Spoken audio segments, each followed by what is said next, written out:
pensar la filosofía, tiene como una de las ramas de la filosofía de la educación. Con lo cual, mucho de la educación tiene que ver con la filosofía y vamos a ver un poco de eso. Pero claramente en el oficio de docente uno también piensa en la educación. ¿Qué docente no tiene el oficio y la necesidad de pensar qué es la educación? Hablaba el otro día con una profesora que tenía que dar un acto en el colegio y me decía, bueno, yo tengo que hablar sobre la educación. Y le dije, bueno, ¿qué es la educación? No lo sé, me dice. Y le digo, pero vos sos profesora, ¿nunca pensaste qué es la educación como profesora? Y la verdad que no, me dice. Bueno, muchas veces nos pasa a nosotros también, que somos evangélicos, que nos preguntan, ¿qué es el evangelio? Y bueno, que Jesús es bueno, porque qué bueno que es Jesús. Pero no, como que no tenemos mucho para decir acerca de qué es el evangelio, ¿no? Y San Agustín, por ejemplo, decía, yo sé lo que es el tiempo. Cuando alguien me dice, por ejemplo, tengo poco tiempo, yo sé qué me está diciendo. Pero si me preguntan, ¿y qué es el tiempo? Ah, ya no sé qué decir. O sea, las preguntas de qué es algo es muy difícil responder, ¿no? Entonces, vamos a tratar de conceptualizar qué es la educación para poder ver los desafíos de la educación frente a la ideología cristiana.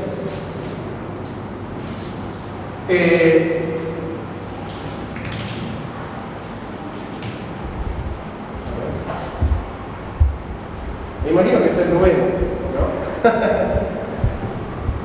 Marcos, ¿me haces el favor? Parece que es nuevo, entonces necesito toda una maña para sacarlo. Bueno, la educación. Educar y eduché, como decía Marcos. La palabra educar tiene que ver mucho con la alimentación, con comer. La comida tiene que ver con el crecimiento, ¿no? Transmitir. Dar de comer. ¿Sí? Entonces, de alguna manera existe en Grecia el paidagogo. El paidagogo era el que le enseñaba al paidos. Paidos, en griego se escribe así, paidos significa el niño, ¿sí? El adolescente en Grecia no existía. En la época de la Biblia, el adolescente no existía. El adolescente es una construcción sociológica del siglo XIX. Antes se pasaba de la niñez a la adultez. Ese era el paso, ¿sí? Y, por ejemplo, el Bar Mishvah hebreo consistía justamente en la formalización del paso de la niñez a la época de adulto, ¿sí? Entonces el paidos era el niño y el paidagogo, gogé, en griego, significa llevar.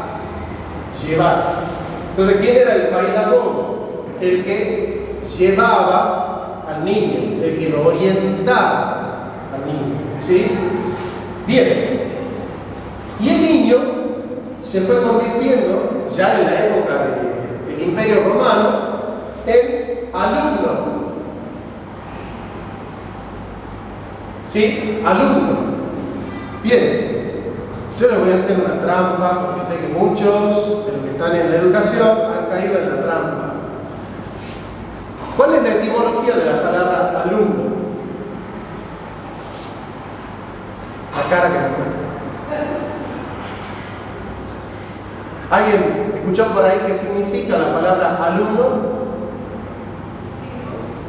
Bueno, hay una construcción etimológica que dice que la A es privativa. A significa sin. Y lumno viene de lumen, que significa luz. Entonces, el alumno sería aquel que no tiene luz, ¿verdad? Bueno, esta etimología la construyó Pilar Sordo, una psicóloga chilena que no sabe una pepa de latín. ¿Sí? Pepa no hay insulto acá, ¿no? ¿Sí? No, en Argentina no hay insulto por eso. No sabe una pepa de educación. Pilar Soto no sabe latín. Lo cierto es que la alfa es privativa en griego, pero en latín la A no es privativa. ¿Sí? Entonces, la palabra alumno no viene de a lumen, no significa el que no tiene luz, sino que la palabra alumno viene de algo. Y el gerundio del participio perfecto es alumno. Entonces, alo significa comer.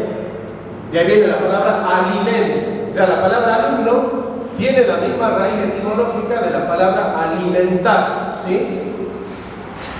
Entonces, ¿qué significa la palabra alumno? El que está comiendo. Y es en ese horizonte que el apóstol San Pablo habla del Evangelio como paidagogía de Toteu, la pedagogía de Dios. El Evangelio es la pedagogía de Dios.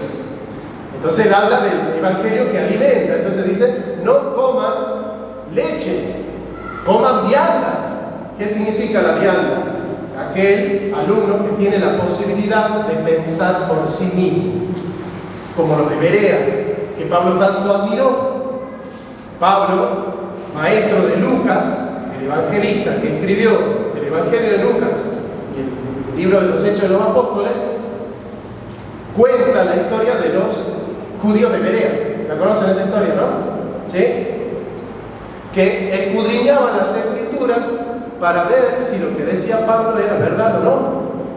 Entonces los de Berea comían vianda, eran alumnos. Y Pablo los admiraba, los de Berea, porque comían vianda, eran alumnos, estaban en la pedagogía del Evangelio. En cambio, aquellos que viven pegados al pezón son aquellos que necesitan, para saber algo, de preguntarle todo el tiempo al pastor. ¿No? Dependen absolutamente de lo que dicen los líderes. No tienen la posibilidad de tener un criterio, una relación personal con Dios, de escudriñar las Escrituras por sí mismos, ¿no? Como que necesitan todo el tiempo estar pegados al pezón de la autoridad, ¿sí? Entonces San Pablo le dice, tienen que destetarse y comer vianda. ¿Qué es comer vianda? Cuando ustedes pueden leer la Biblia por sí mismos, cuando aprenden a leer la Biblia por sí mismos, ¿sí? Bien, entonces alumno es aquel que se está alimentando, que está comiendo. Porque la metáfora de la educación tiene que ver mucho con el alimento, y ducere significa mandar, conducir. ¿Cómo se le llamaba a Mussolini en la época del imperio fascista? ¿Se acuerdan cómo se le llamaba en italiano a Mussolini? No, el duce. A Mussolini se le llamaba el duce. A Hitler se le llamaba el Führer, ¿no? El Führer. Pero Mussolini era el duce, el que manda, el que conduce, el líder. Al igual que Hitler era el Führer, el que tiene el Fügung, el fundamento, el poder, ¿sí? Entonces, ducere significa conducir. Perdonen que yo todo el tiempo les analice las palabras. Yo soy profesor de filosofía del lenguaje y soy profesor de latín, entonces como que a mí me gusta mucho analizar el origen de las palabras, ¿no? La palabra conducir tiene una raíz similar a la palabra conducta. La palabra conducta significa cómo nos conducimos nosotros en la vida, con qué principios nos conducimos en la vida. ¿Y con qué principios nos conducimos nosotros en la vida? Con la pedagogía del Evangelio. Entonces nosotros tenemos principios para conducirnos en la vida. Y alguien dice, bueno, pero hay que tener libertad, ¿no? Hay que tener libertad para vivir la vida al margen de los principios del Evangelio. Y piensan que ser libre es vivir al margen de los mandamientos. Que los mandamientos son muy opresores, los mandamientos son gravosos y nos hacen personas muy infelices, porque Dios nos manda a cumplir cosas que el hombre no puede cumplir, porque somos pecadores. Y entonces una persona que quiere vivir cumpliendo los mandamientos, y es una persona neurótica, diría Freud, o triste, o deprimida, o poco feliz, ¿no? A mí me hubiese gustado que haya más jóvenes para hablar un poco de la felicidad que consiste en cumplir los mandamientos. Cómo realmente hay gozo, bienestar, libertad y felicidad en aquellos que cumplen los mandamientos, que siguen la palabra de Dios, ¿sí? Que están atentos a la palabra de Dios. Pero, no obstante, nos quedamos acá en el tema de la pedagogía del Evangelio, ¿sí? ¿Cómo nosotros podemos conceptualizar la educación como un proceso de alimentación? Me imagino que muchas de las que ustedes están sentadas acá son madres, ¿sí? Levanten la mano quienes son madres. Bien. Me imagino que a muchas de ustedes les gusta cocinar, ¿no? ¿Sí? A ver, ¿a quién le gusta cocinar por amor? ¿Quién disfruta de cocinar? Muy bien. Aunque no sean madres, disfrutan de cocinar. Y lo hacen con amor, ¿no? Ahora, ustedes pueden cocinar la comida más rica, con muchos nutrientes, con muchas proteínas, pero si su hijo no quiere sentarse a comer, ¿va a estar alimentado o no? No.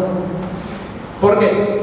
Porque la alimentación es un acto, y acá ya vamos a profundizar en esto. ¿Van comprendiendo cómo vamos, no? Estamos asociando la educación con la alimentación. Estamos diciendo que la palabra alumno significa el que come. Es un acto orgánico, ¿sí? Es un acto orgánico. La educación es un acto libre. Es un acto libre. Tanto el que enseña como el que aprende quieren enseñar y aprender. Lo hacen en libertad. No lo hacen bajo la presión, no lo hacen bajo la violencia. Lo hacen bajo la libertad. Hay libertad en la educación. La que cocina, cocina porque quiere. Y el que come, come porque quiere. Y si el niño no quiere comer, va a estar desnutrido. Y ustedes se van a dar cuenta cuando el chico venga a la iglesia desnutrido. Y usted como pastora, si ve que una madre trae a su hijo desnutrido, no lo va a mirar al chico, lo va a mirar a la madre, ¿o no? Y le va a decir, hermana, dale de comer. Si pasa algo, llevarlo al médico. Y si tiene un trauma, resolverlo. No sé si acá, por ejemplo, llevarlo al psicólogo en el caso de que se acepte eso, o en todo caso, una terapia pastoral, una guía espiritual, con las dos cosas, pero hace algo, ¿sí? Entonces, así como el niño que no come comida física se nota porque está desnutrido, el niño que no está comiendo comida espiritual, que es la pedagogía del Evangelio y la educación formal de la cultura, también se nota. También se nota.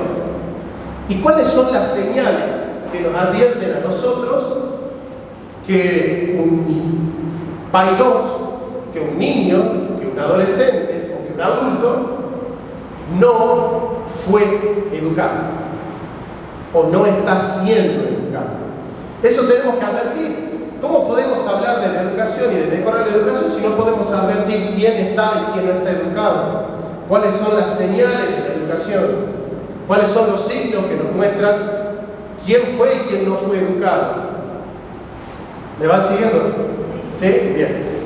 Entonces, para eso, nosotros tenemos que entender al hombre.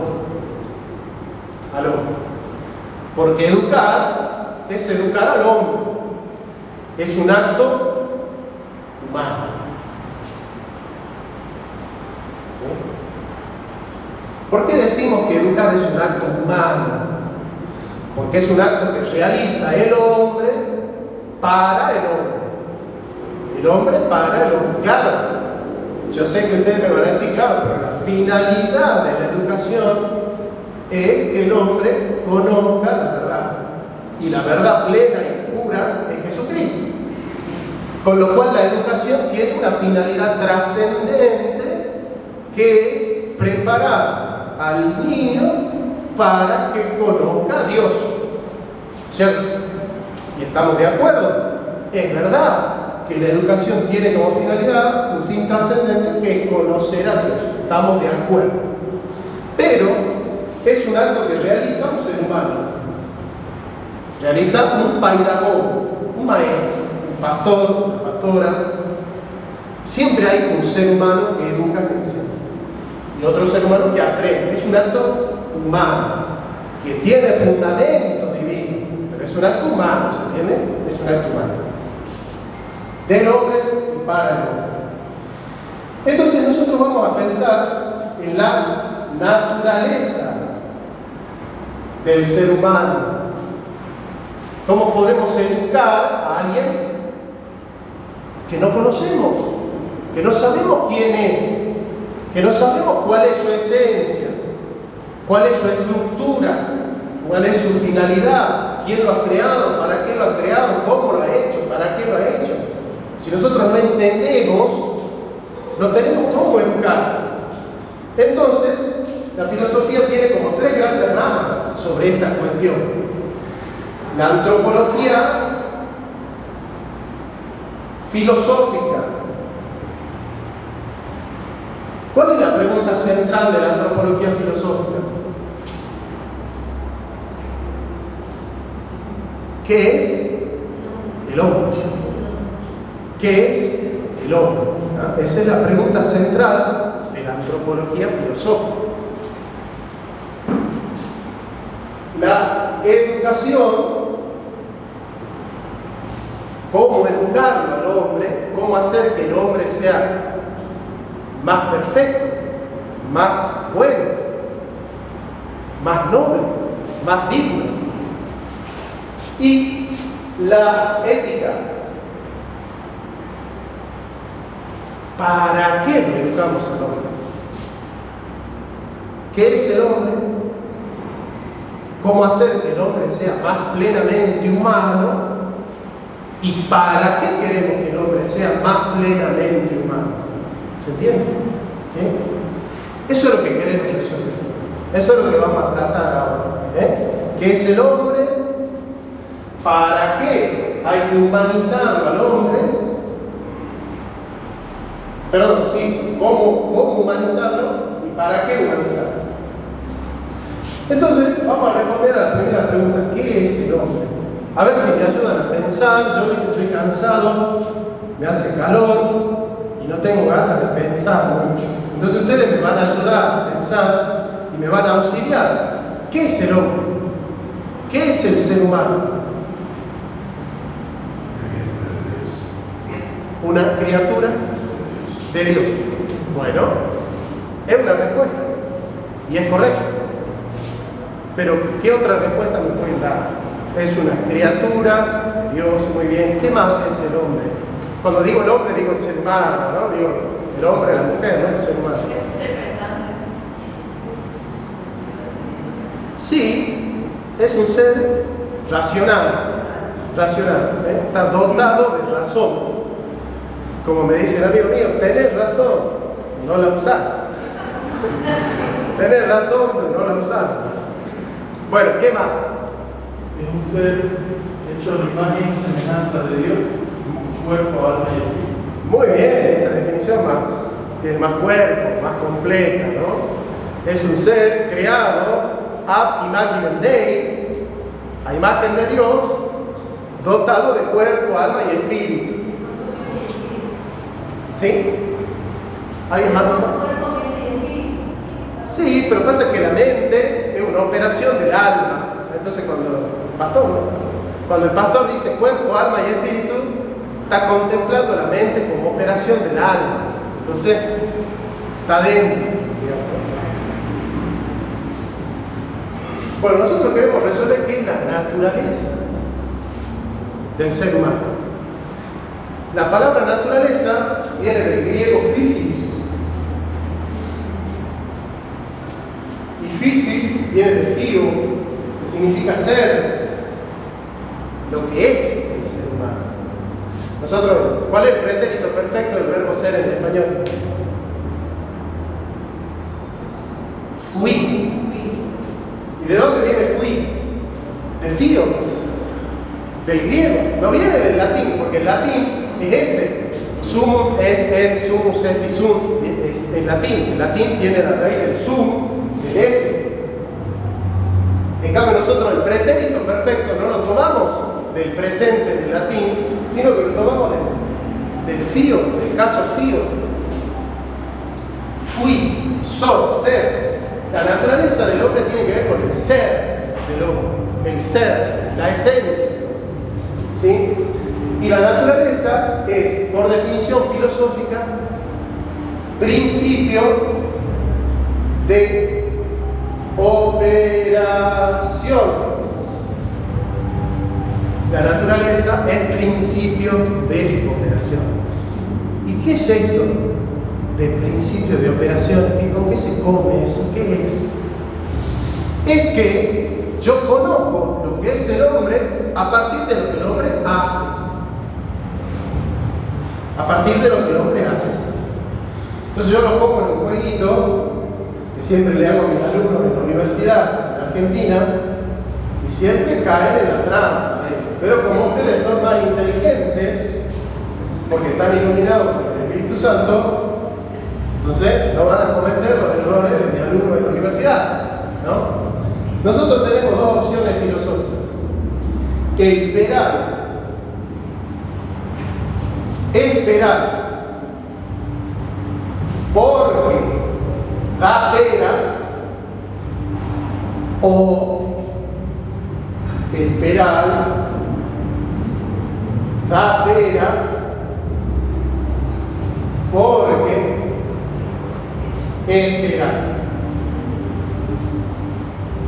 Bien, tenemos dos opciones. Levanten la mano los que se juegan por la opción número A, es decir, esperar porque da peras. A ver, levanten la mano quien se juega por la A. Caballero, tímidamente, levantó con culpa.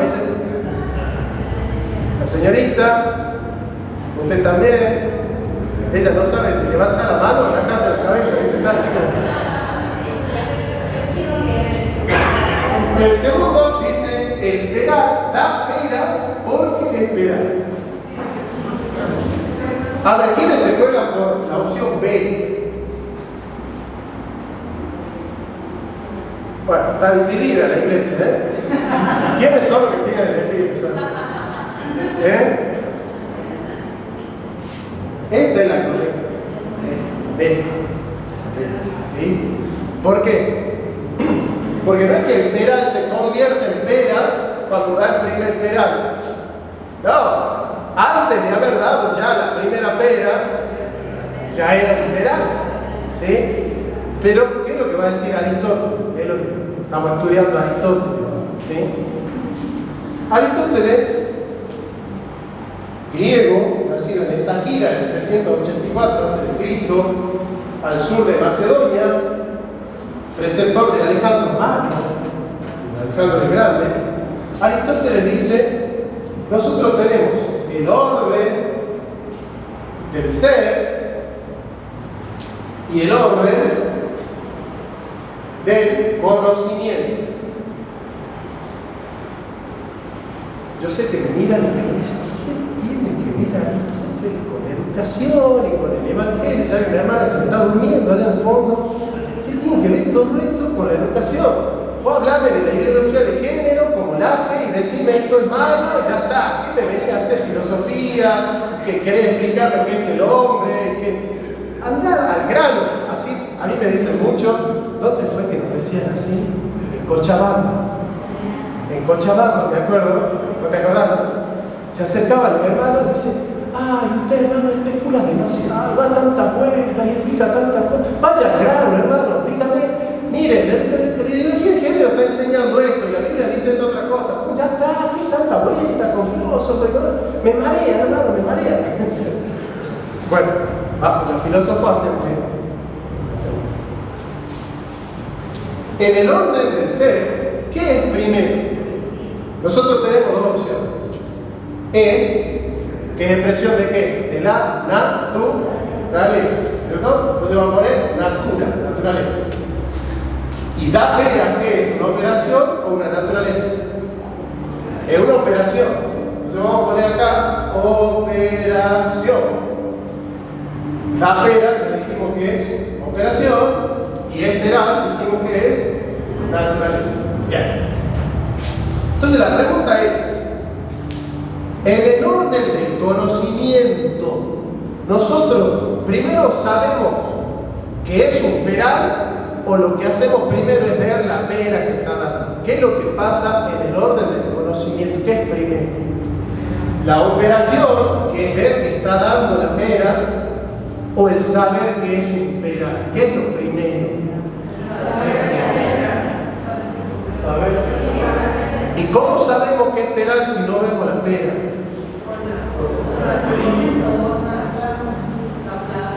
Pero vamos a suponer que la característica de la planta del peral sea similar a la de otros frutos, a la de otros árboles. Como el trigo y la cizaña. Bueno, pero ¿cómo sabemos que es peral? Por los frutos, ¿no? ¿Quién dijo eso? Bueno. Entonces, ¿yo cómo conozco el peral? ¿Por la pera? ¿O no? ¿Sí? Yo conozco el peral por la pera, pero entonces estamos acá. Entonces no es verdad lo que dice el profesor. Si el profesor dice que es la pera correcta, pero resulta que el peral es peral porque da peras. ¿Dónde está la trampa acá? A ver si hay advierte la trampa. Aprendiendo a esto que acabamos de aprender de Aristóteles. Y sí sería correcto, miren, si yo pongo así, yo sé que el peral es peral porque da peras, yo entiendo que conozco al árbol por los frutos. Entonces, la oración A es una oración en el orden del ser o en el orden del conocimiento. En el orden del conocimiento. Por los frutos los conocerán. ¿Se dan cuenta? Estamos en la pedagogía del Evangelio. Yo conozco la naturaleza del árbol por sus frutos. ¿Me están siguiendo? Entonces esto es en el orden del conocimiento. Entonces en el orden del conocimiento, ¿qué es lo primero? La operación, el fruto o la naturaleza, el ser. ¿Qué es primero? En el orden del conocimiento, ¿qué veo yo primero? ¿El fruto o la naturaleza? Escuchen bien ahí, piensen. Yo conozco la naturaleza por el fruto. Si yo conozco la naturaleza por el fruto, ¿qué es primero? ¿Qué conozco primero? ¿El fruto que me da a conocer la naturaleza? ¿O primero conozco la naturaleza? ¿Qué conozco primero? El fruto. ¿Se entiende? Si el fruto me da a conocer la naturaleza, ¿qué conozco primero? Y el fruto. Eso es lo que está diciendo la pedagogía de Jesucristo. Por los frutos los conocerán. ¿Se entiende? Entonces, ¿qué es lo primero que conozco? El fruto. Entonces, en filosofía, el fruto, ¿cómo se llama? Operación. Entonces, yo conozco la naturaleza por las operaciones. ¿Me están siguiendo? ¿Sí? Si los perdí, por favor me dicen, yo los recojo, me tomo un taxi y vuelvo. No hay problema. Pero me dicen, me perdió. Entonces, en el orden del ser, ¿qué es primero? ¿La naturaleza o el fruto? En el orden del ser, ¿qué es primero? La naturaleza. ¿Y qué es primero en el orden del conocimiento? El fruto. No, puede ser lo mismo. En el orden del ser, lo primero es la naturaleza. En el orden del conocimiento, lo primero es el fruto. ¿Se entiende? Entonces, la frase número B habla de el orden del ser o el orden del conocimiento. Yo ya te perdí, ya la cara que me muestre ya te perdí hace rato. La frase B habla de el orden del ser o el orden del conocimiento. El orden del ser. ¿Por qué? Porque da peras porque es peral. Entonces primero tiene que ser peral para poder dar peras. Si no fuese peral, no daría peras. Acá en Argentina decimos no le pidan peras al olmo. ¿Entienden? Porque usted tiene una amiga que es mentirosa y viene una y dice, che, pero esta está mintiendo. Y no le pida peras. No, si es mentirosa va a seguir mintiendo. ¿Qué va a hacer? ¿Qué podés esperar de un burro sino una patada? Dicen en Argentina, ¿no? Acá se dice así, ¿o no? ¿Qué podés esperar del burro sino una patada? Es decir, no le pidas pera al olmo. Si es mentirosa, te va a seguir mintiendo. Si es ladrón, va a seguir robando. A menos que haya un cambio, ¿no? Entonces, por nuestras operaciones, nosotros damos a conocer nuestra naturaleza. ¿Sí? Nosotros tenemos una naturaleza. ¿Cuáles son las propiedades de nuestra naturaleza? ¿En qué consiste la esencia humana? ¿Me pueden decir? Ayúdenme. El hombre es un ser. A ver. Racional. Pensante no sabemos. Pero al menos tenemos razón. Como decía mi amigo, no la usamos, pero ahí está. Ahí la tenemos, ¿no? Es racional. No es razonable, quizás. Pero es racional. ¿Qué más? Emocional. Emocional, el hombre es un ser que tiene emociones. Es un ser vivo, muy bien, vivo. ¿Qué más? Social. Muy bien, han hecho los deberes, ¿no? Ustedes sabían que venía yo, se han puesto a leer ahí. Dice Aristóteles, el hombre es un zoon, es un ser viviente. La palabra zoon en griego viene de zoe, que significa vida. Vida. Entonces, el zoon es viviente. En latín, ¿cómo se traduce zoon? Animal. ¿Qué significa animal? Ser viviente. Nosotros somos animales. Somos seres vivientes. ¿Sí? ¿Por qué es animal? Porque tenemos ¿qué cosa? Ánima. ¿Qué significa ánima en latín? Alma. Y el alma es principio vital. Principio de vida. Entonces nosotros somos seres animales. ¿Por qué? Porque tenemos ánima. ¿Qué significa ánima? Vida. Somos vivientes. ¿Sí? Somos seres vivientes. Pero ¿cuál es la característica que es la diferencia específica? El género es animal. Pero hay animal racional y animal no racional. Nosotros pertenecemos al género de animal con la diferencia específica de ser racional. O sea que nosotros somos un animal racional y ¿qué más? ¿Alguien dice? Social. O sea, somos un animal además político. Somos seres políticos. La cara que me ponen cuando digo político, ¿no? Que habrán pensado, ¿no? Pero ¿qué significa que el hombre es un ser político? Que el hombre es un ser que vive en la polis. ¿Qué significa polis? Ciudad. La policía es la que cuida la ciudad. Entonces, ¿qué es la política? El ordenamiento de la ciudad. Uno de los grandes padres de la iglesia escribió un libro. ¿Cómo se llama ese libro de San Agustín? La ciudad de Dios. ¿Cierto? La ciudad de Dios. ¿Y cuál es la ciudad de Dios? La iglesia. La iglesia es política. ¿En qué sentido es política la iglesia?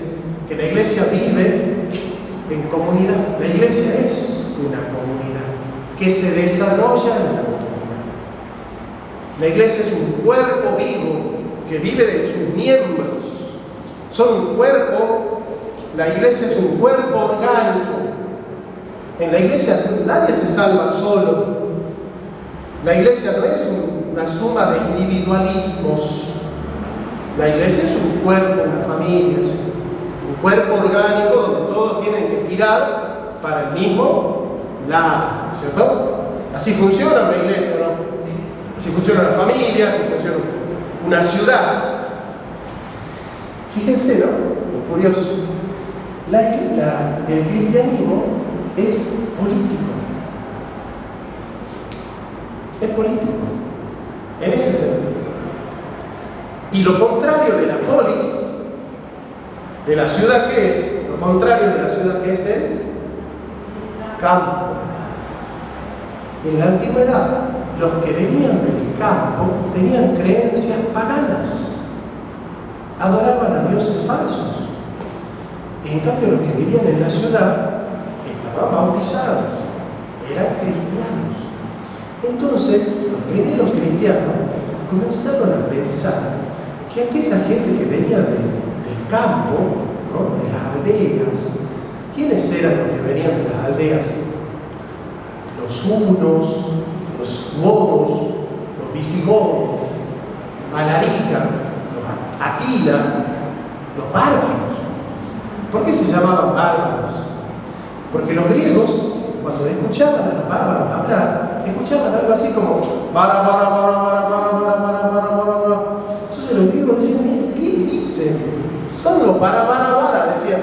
Entonces quedó como metonimia llamarle los bara, bara. Después quedó en latín los bárbaros, los que dicen bara, bara, es decir, no se les entiende nada. Eso significa ser bárbaro, que habla y no se le entiende nada.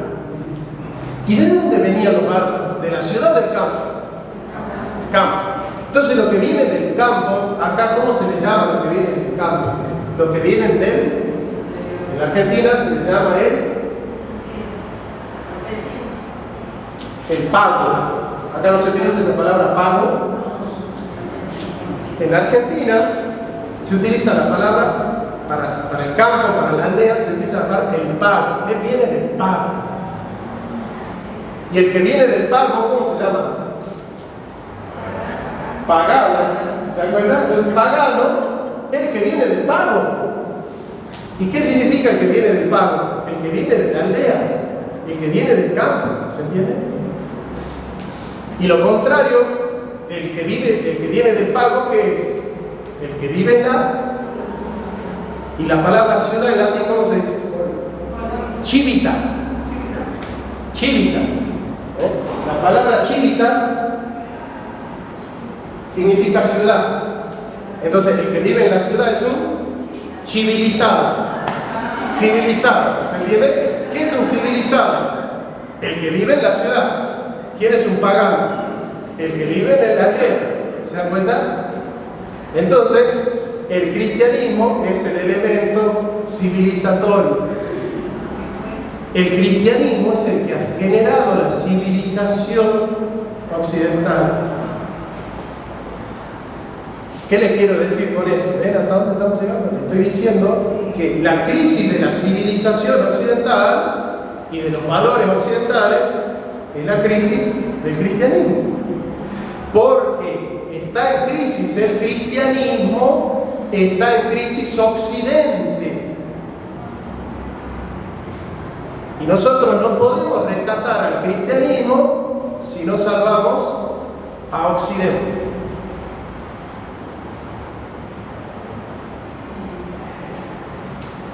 Por lo tanto, la educación tiene un rol civilizatorio. Y aquellos que están en contra del cristianismo están en contra de la civilización. Por lo tanto, aquellos que están en contra de la iglesia son unos bárbaros. ¿Y ustedes se dan cuenta de eso o no? Aquellos que odian a la iglesia son gente educada, con buenos modales, que cultiva la razón, la ciencia, los buenos modales, la disciplina, el orden, la mesura y las virtudes. ¿Quiénes son los que odian a la iglesia? ¿Aquellos que viven una vida virtuosa o las que quieren vivir una vida desenfrenada, licenciosa, sin principios ni valores? Entonces, ¿cómo van a reconocer ustedes a una persona educada? Una persona civilizada.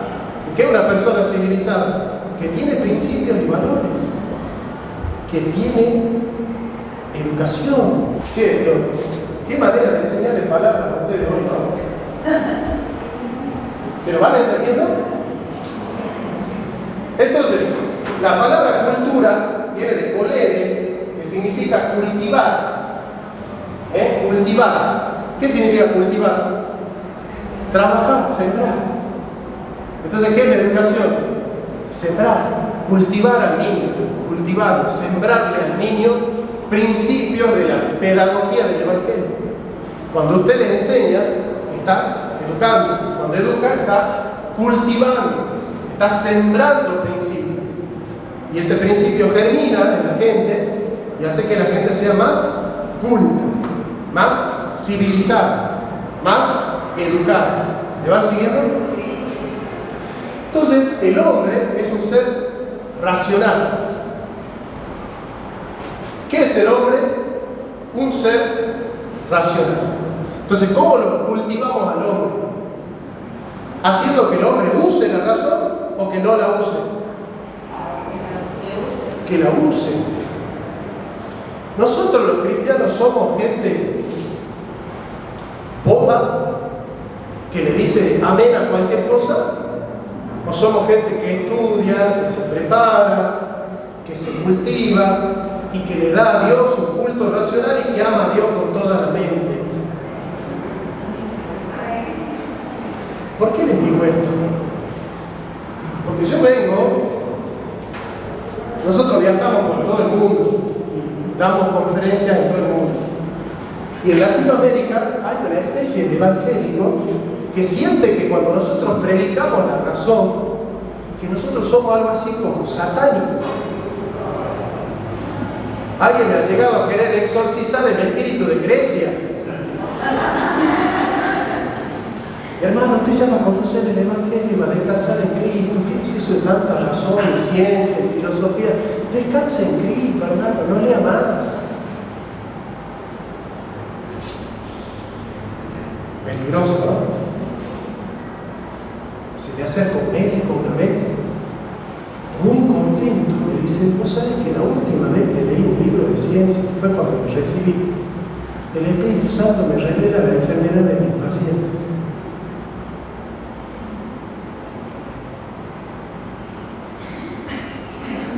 Digo, era pastor. Le digo: hermano, ¿saben que la neumatología es el estudio del Espíritu Santo? Y cuando nosotros estudiamos neumatología, de todos los roles que tiene el Espíritu Santo no aparece lo que está diciendo. Esa idea en Latinoamérica que si vos querés comprar Coca-Cola o Pepsi, vos tenés que orar y el Espíritu Santo te va a decir si vos compras la Coca-Cola o la Pepsi. Usan el Espíritu Santo para cosas que no es para eso. ¿Sí? O sea, no lo usan para la santificación, que es para lo que es, y lo usan para ver si compran hamburguesa o choripán. ¿Se entiende? O sea, no lo usan para lo que es y lo usan para lo que no es. ¿Me entienden? Pero el Espíritu Santo no es para el choripán o la hamburguesa, es para la santidad, para la santificación, es para la edificación del cuerpo de Cristo. Para eso es. Bien. Entonces, cuando nosotros decimos que el hombre es un ser racional, decimos que nosotros le damos culto a Dios cuando cultivamos la razón. Los grandes científicos del mundo fueron cristianos, fueron creyentes. ¿Por qué? Muy fácil, pero a veces de lo evidente hay que dar razones para que se entienda, ¿no? Nosotros tenemos un mundo que fue creado por Dios, la creación, ¿sí? La creación ¿es ordenada o desordenada? ¿Cómo? Es ordenada. La creación es orden, ¿sí? En el principio la tierra estaba desordenada y vacía. Pero la creación no es desorden, la creación es orden. Tohu vabohu, desordenada y vacía. Pero Beruah Hafé, el Espíritu Santo, ¿no? Beruah HaKodesh, el Espíritu Santo, Beruah Hafé, revoloteaba sobre la faz del abismo y ordenó la creación. Entonces la creación tiene que ver con orden. De ahí viene la palabra cosmos. Cosmos significa orden. Y ahí viene la palabra cosmética. ¿Qué significa cosmética? Que te ordena el cuerpo. Porque una persona bella es una persona que tiene un cuerpo ordenado. Un cuerpo desordenado no es bello. ¿Se entiende? Entonces la cosmética viene de cosmos. ¿Qué significa ordenar el cuerpo? Entonces, orden es creación. ¿Y nosotros podemos conocer el orden de la creación o no? ¿Sí o no? ¿A través de qué facultad? ¿Y quién nos dio la razón? ¿Y quién creó la naturaleza? Entonces, si yo utilizo lo que me dio Dios para estudiar lo que creó Dios, ¿estoy cumpliendo con el propósito divino o no? Entonces, ¿quién dice que usar la razón es diabólico? ¿Se dan cuenta? ¿Quién me dio la razón? Dios. ¿Quién ha creado la naturaleza? Y si yo utilizo lo que me ha dado Dios para estudiar lo que ha creado Dios, ¿dónde está lo diabólico? Explíquenme dónde está lo diabólico ahí. Gálatas 2:10, ¿qué dice? Y no... Nosotros tenemos la Reina Valera, que es la versión inspirada, ¿no? Nos gusta, ¿no? Es como que memorizamos desde chico la Reina Valera y nos quedó como la versión inspirada, entonces nos quieren meter la NBI y cosas. Para nosotros no es inspirada la versión esa, ¿no? Nos enamoramos de la Reina Valera. ¿Qué dice Gálatas 2:10? Creo que Gálatas 2:10, ¿no, Marco? Que dice, no os dejéis.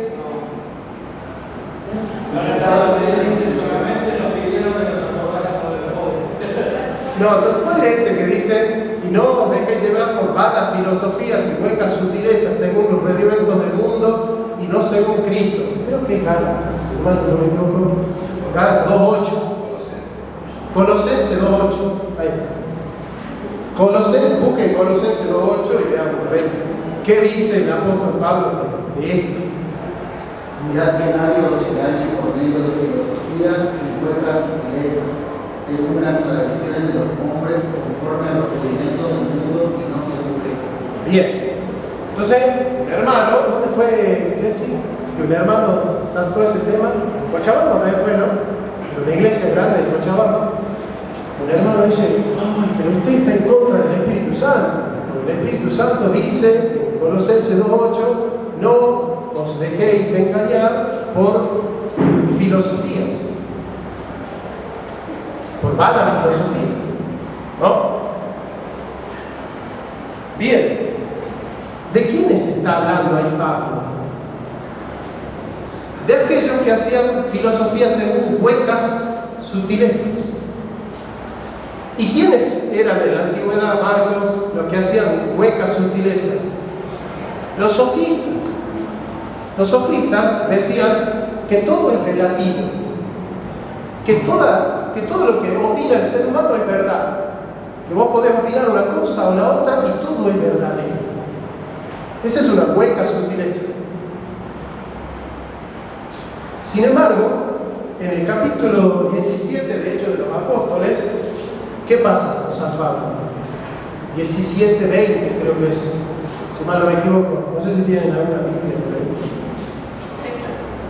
Hechos de los Apóstoles, capítulo 17, Pablo en Atenas, creo que es 17:20, si mal no me equivoco. Ahora estoy así de memoria, mirando. Entonces, me puedo equivocar, pero creo que es 17, del 18 en adelante, del 16 en adelante, ¿no? Pablo en Atenas. ¿Sí? Mientras tanto, Pablo estaba en Atenas, yo le voy a parafrasear porque me acuerdo, ¿no? Dice, Pablo estaba en Atenas y vio que la ciudad estaba entregada a la idolatría, porque pasando por uno de esos santuarios veo un templo que decía al Dios no conocido. ¿Sí? Al Dios no conocido. Y San Pablo, astuto, pícaro. Imagínense ustedes, ¿no? Pasan por Atenas y ven el templo a Apolo, el templo a Dioniso, el templo a Artemisa, templo a Zeus, templo a Eros, todos los dioses, ¿no? Y Pablo va pasando y ve que hay un altar que dice al Dios que no conocemos. Y este Pablo se habrá reído y habrá dicho, mira los Pablos griegos pícaros, se han hecho un altar para adorar a un Dios, por si acaso llega a existir algún Dios que nosotros no conocemos, para que no se enoje, y bueno, lo adoramos a ese también, de llama, ¿no? Como diciendo, para que no se enoje.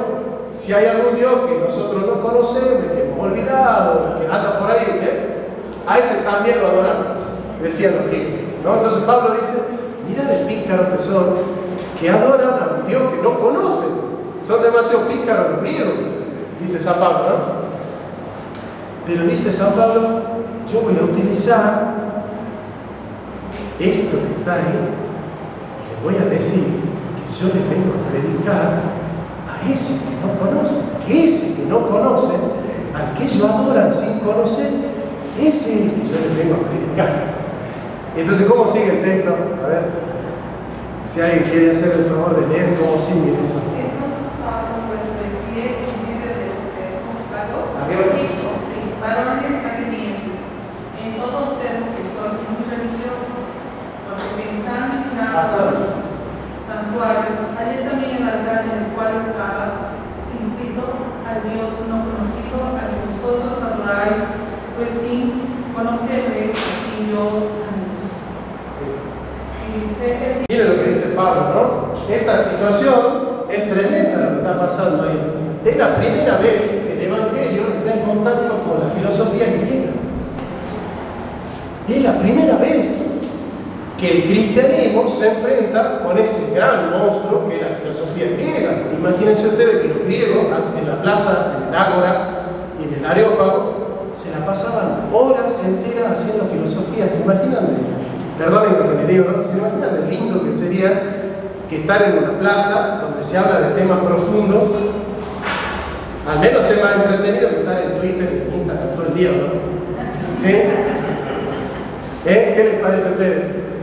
¿Chatear con la prima Cintia o escuchar a Sócrates hablar del amor y de la justicia? Bueno, ya saben qué elegiría yo por medio, ¿no? Chateo con la prima Cintia.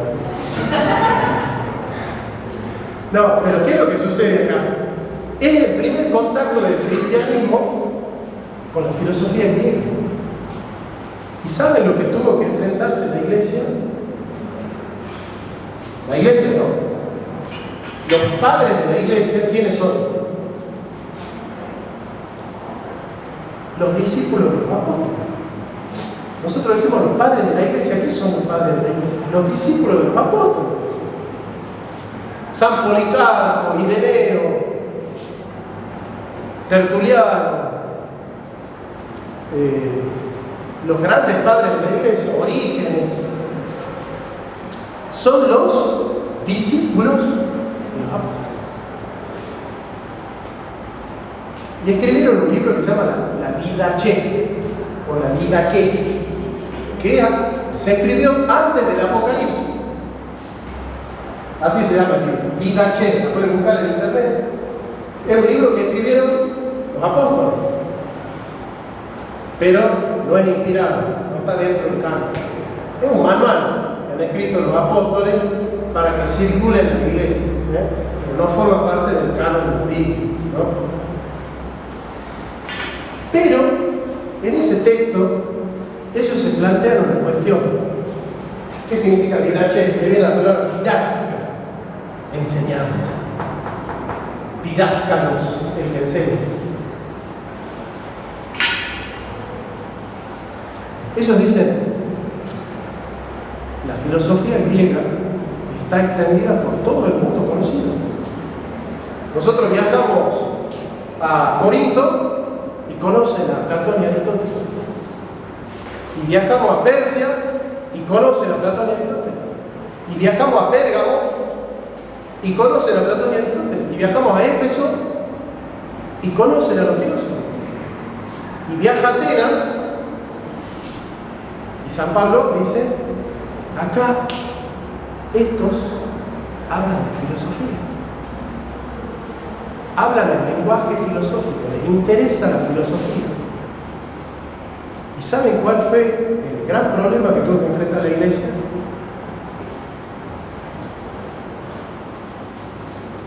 Decían los apóstoles, en realidad que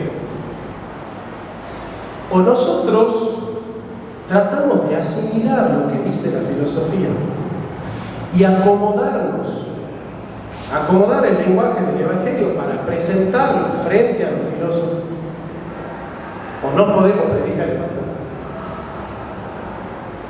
Porque el mundo tiene una manera de pensar y nosotros para predicar tenemos que saber cómo piensa el mundo, conocer cómo piensa el mundo.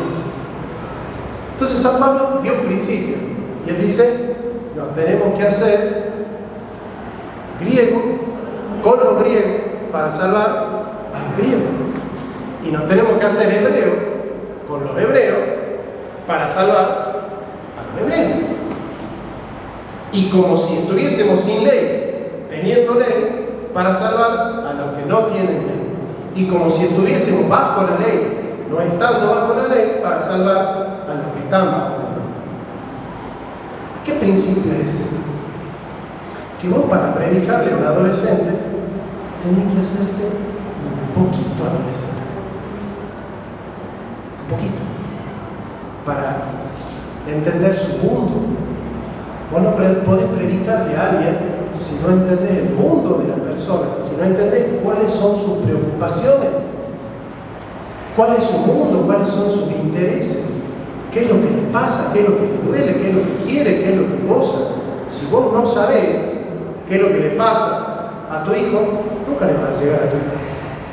Si vos no sabés cómo piensa tu hijo, nunca va a poder llegarle a tu hijo, ni predicarle a tu hijo.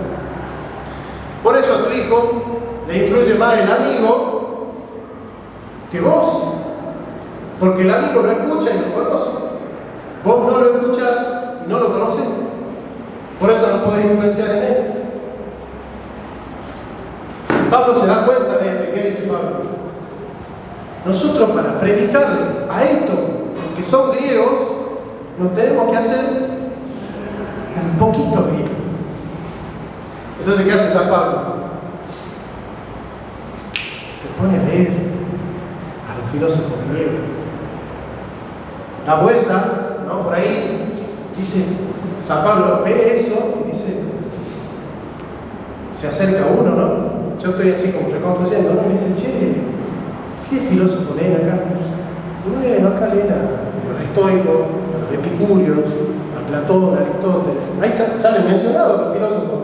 Después, que debatían con los estoicos y los epicúreos, dice también el texto. Entonces San Pablo se va a leer a Platón y a Aristóteles. Y una vez que lo lee, vuelve a la plaza. Ya lo leyó. Ya puedo debatir. Porque Pablo debatía, dice, el texto dice, debatía, dice así, ¿no? Debatía con los estoicos y los epicúreos. San Pablo debatía con los estoicos y los epicúreos. ¿Y quiénes eran los estoicos y epicúreos? Filósofos. ¿Y quién debatía con los filósofos? San Pablo. ¿Y por qué debatía con los filósofos? ¿Porque los conocía o porque no los conocía? Porque los conocía.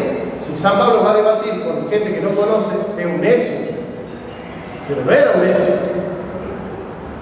Entonces San Pablo lo leyó y lo va a citar después. Le dice, como uno de sus poetas dijo, linaje suyo somos. ¿Qué está haciendo San Pablo? Está tomando lo que cree para presentar con eso el Evangelio. Toma lo que ellos creen y dice, pero si nosotros los cristianos creemos lo mismo. Entonces voy a usar eso para presentar el Evangelio, dice San Pablo. ¿Se dan cuenta? Entonces se hace griego con los griegos. Entonces los padres de la iglesia eran cristianos que estudiaban filosofía o que rechazaban la filosofía. Y por eso el cristianismo pasó de ser 12 a ser 40 millones. ¿Por qué? Porque los padres de la iglesia fueron gente que estudiaba.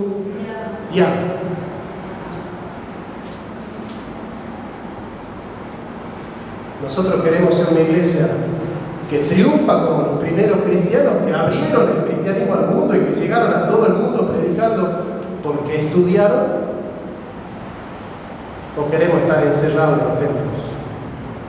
Porque no podemos debatir. ¿Con quién vamos a debatir los cristianos si no sabemos de ciencia? Si no sabemos de filosofía, si no sabemos de física, si no conocemos las matemáticas, si no conocemos de educación, si no sabemos de cultura, de historia, de arqueología, de biología, de genética, de medicina, si nosotros no tenemos los conocimientos de la ciencia, ¿cómo vamos a debatir con ellos? Tenemos dos opciones, como lo hacía San Pablo, que es leerlos y estudiarlos, o como me dicen algunos hermanos de la iglesia, ponete a orar, el Espíritu Santo te va a revelar lo que dice la ciencia y la matemática, la química y la física, y ya está. Pero el Espíritu Santo no es para eso.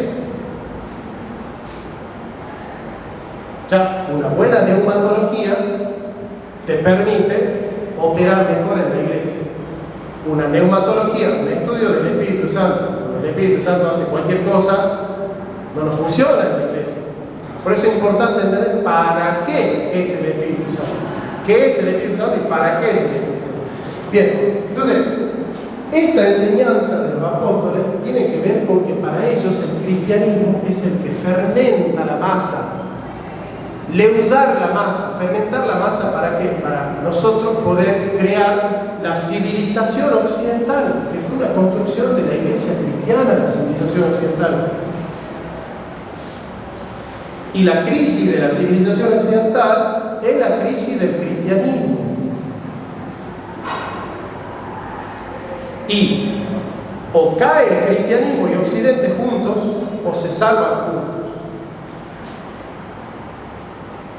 Si cae Occidente, el cristianismo cae con Occidente. Porque todos aquellos que intentan erosionar a Occidente, erosionan el cristianismo con Occidente. Porque Occidente está basado en la institución del derecho, la justicia, la verdad, la educación. Y los que odian a la iglesia no representan la civilización, representan la barbarie.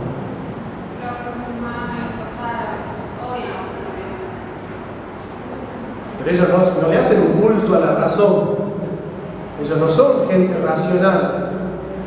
La ilustración no se dio en el oriente bárbaro de los musulmanes. ¿Cuántos filósofos musulmanes conocen ustedes? ¿Cuántos premios Nobel son musulmanes? Ninguno, porque no cultivan la ciencia. Los premios Nobel somos los cristianos. Los premios Nobel de ciencia son cristianos, como nosotros. Newton era cristiano. Todos los grandes eran teístas. Bueno, Einstein era judío, pero era teísta. ¿Sí? Entonces, cuando nosotros sabemos que el hombre es un ser racional, una de las misiones fundamentales de la educación es fortalecer el uso de la razón. Entonces nosotros como iglesia tenemos que entender que fortalecer la razón es ser mejor cristiano también. Es ser mejor cristiano. Nadie va a perder la fe estudiando buena filosofía. Nadie va a perder la fe estudiando buena ciencia. Leyendo buenos libros, nadie pierde la fe. El estudio no es una amenaza para la fe. Salvo que la fe que predicamos sea absurda y ridícula y anticientífica. ¿Pero a ustedes le enseñan algo en contra de la ciencia? La ciencia dice que hay vida desde la concepción. ¿A ustedes en la iglesia le enseñan algo contrario a eso? La ciencia dice que el triángulo tiene 3 ángulos. ¿El pastor le enseña otra cosa? La línea recta es el camino más corto entre 2 puntos. No podemos enseñar otra cosa sobre esos temas. Entonces, cuando nosotros utilizamos la razón y estudiamos la ciencia, tenemos más herramientas para defender la verdad y defender al hombre y al derecho y a las mujeres y a los niños por nacer con la verdad científica. Entonces tenemos la fe para aquellos que creen en el Evangelio y tenemos la ciencia para aquellos que no creen en el Evangelio. Y tenemos muchas armas para defender al hombre y la justicia y la verdad y el derecho. No sé si me entienden. Entonces, los desafíos de la educación frente al progresismo, frente a la ideología de género y frente al feminismo y frente a todos los enemigos de la verdad es estudiar verdaderamente, formarnos en la verdad de la fe y en la verdad de la ciencia. No se pueden contradecir. La verdad de la fe nunca va en contra de la verdad de la ciencia. Y la verdad de la ciencia, cuando es ciencia estricta, nunca va en contra de lo que dice la fe. No puede ir en contra de lo que dice la fe. Entonces, cuando nosotros entendemos eso, tenemos 2 alas para volar y remontarnos a la contemplación de la verdad. Tenemos la verdad del Evangelio y la verdad de la ciencia. La verdad de la ciencia nos da a conocer al hombre y la verdad del Evangelio nos da principios para salvar. Porque la salvación viene por la fe en el Evangelio. Entonces, estos son los principios de la educación. Cultivar al hombre es saber que el hombre es un ser racional y político. Solo podemos fundar una polis humana si la fundamos con la razón, con la verdad. Nosotros los cristianos no somos bárbaros, no somos ignorantes los cristianos, no le hacemos un culto a la ignorancia a los cristianos. Nosotros los cristianos no pontificamos la ignorancia. Nosotros los cristianos amamos a Dios con todo el corazón, con toda nuestra fuerza y con toda la mente. Entonces, el más cristiano es que es más inteligente, no el que es menos inteligente. Entonces, para ser buen cristiano, vos tenés que ser más inteligente. Y es bueno ser inteligente, porque a la inteligencia te la ha dado Dios. Entonces, ¿cómo nosotros vamos a enfrentar a la nueva izquierda? ¿Cómo vamos a enfrentar al progresismo? ¿Cómo vamos a enfrentar a la ideología de género y al feminismo?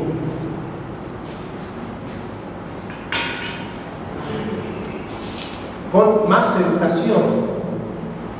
Más educación. Defender el occidente cristiano es defender la educación, el rol de la educación, el rol pedagógico que tiene el Evangelio para enseñar. Miren, yo voy, en general nuestras giras vienen a ser que vamos a universidades. En YouTube ponen Jonathan Ramos, ahí les sale mi canal, con 16 doctores en filosofía en la Universidad de México, en la Universidad Panamericana. Estuve enseñando estas cosas frente a 16 doctores en filosofía en México, en la Universidad de México. Ahí les aparece el video. Y nosotros como cristianos no tenemos nada que envidiarle a los doctores en filosofía, en física, en química, a los matemáticos, a los científicos. ¿Por qué? Porque nosotros también tenemos que estar preparados para debatir como San Pablo, que para debatir con los griegos se puso a leerlo a los griegos. ¿Me entienden? Entonces, nosotros como iglesia tenemos ese desafío. Yo voy por las iglesias y a veces escucho, porque te invitan los pastores antes de hablar, la predicación. Nosotros tenemos que superar eso de Jesús es bueno porque qué bueno que es Jesús. Porque es verdad que Jesús es bueno y qué bueno que es Jesús. Pero la predicación tiene que ser más profunda. Tenemos que tener contenido teológico en la predicación que damos nosotros. En la predicación yo tengo que enseñar los atributos de Dios. ¿Qué atributos de Dios enseñó el pastor hoy? La misericordia, la justicia, la ternura, la piedad, la santidad, el amor, la verdad, la belleza de Dios. Hoy estudiamos la belleza de Dios. Entonces, estudiamos el texto bíblico para iluminar un atributo de Dios a través de la cruz, del texto a la cruz y de la cruz a la vida. Ese es el método evangélico, del texto a la cruz, de la cruz a la vida, de la aplicación de la cruz a la vida. Pero todo el tiempo, ¿qué es el evangelio? Toda predicación tiene que llevar a la pregunta, ¿qué es el evangelio? ¿Y quién es Dios?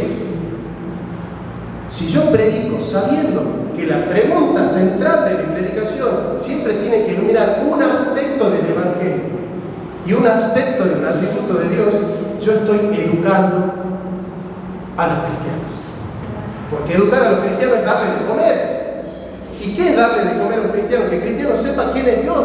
Porque esta es vida eterna, que te conozcan a ti, el único Dios verdadero, y a Jesucristo a quien enviaste. Juan capítulo 17. Tenemos que conocer los atributos de Dios, tenemos que saber quién es Dios. Entonces, voy a la iglesia y le pregunto, ¿cómo aparece el Evangelio en el libro de Oseas? Bueno, el Evangelio en Hechos de los Apóstoles. ¿Quién es Cristo en el Apocalipsis? No, es que ellos están estudiando bien. No saben quién es Cristo en el Apocalipsis. No saben quién es Cristo en la carta de los Hebreos. ¿Quién es Cristo en la carta de los Hebreos? Sumo sacerdote. Así aparece Cristo en la carta de los Hebreos. Entonces nosotros tenemos que empezar, y perdonen que les diga así, nosotros tenemos que empezar a exigirle más a los que nos educan. Y los que nos educan nos tienen que empezar a exigir más a nosotros. Y si hay un hermano en la iglesia que no sabe leer, el pastor va a rendir cuentas frente a Dios. Porque hay un hermano en la iglesia que no sabe leer. No puede haber en la iglesia una sola persona que no sepa leer. Sí. Estimado Jonathan, buenas noches. Aquí leo un versículo que dice Hechos 4:13. Entonces viendo el denuedo de Pedro y de Juan, y sabiendo que eran hombres sin letras y de vulgo, se maravillaban y reconocían que habían estado con Jesús. Y viendo al hombre que había sido sanado, que estaba en pie con ellos, no podían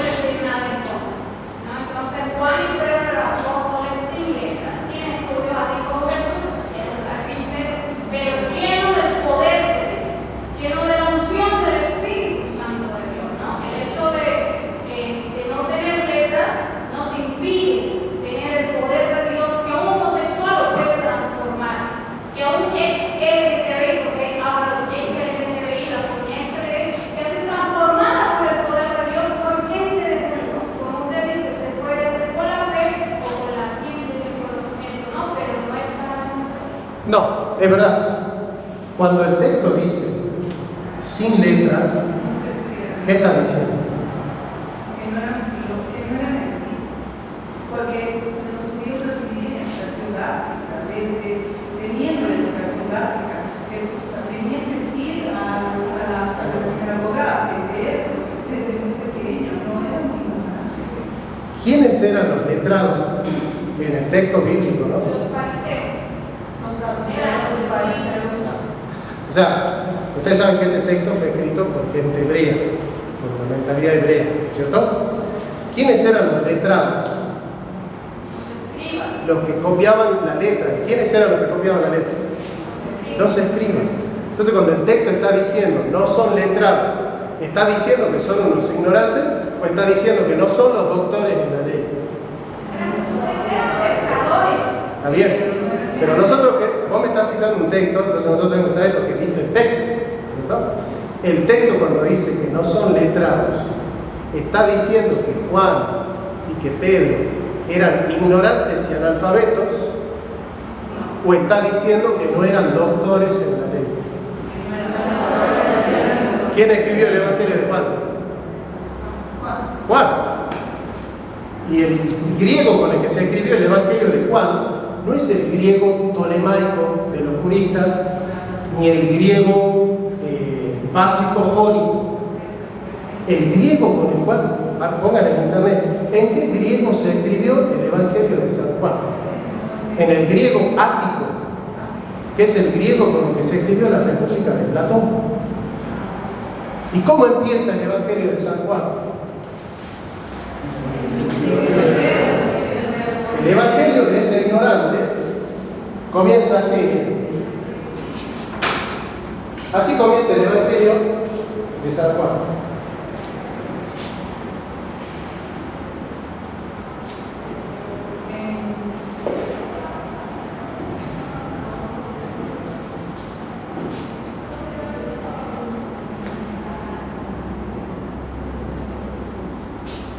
En argel en colomos, kai colomos en proston teón. En el principio era el logos, y el verbo estaba con Dios, y el verbo era Dios. Pongan ahí, ¿dónde se escribió el Evangelio de Juan? Pongan.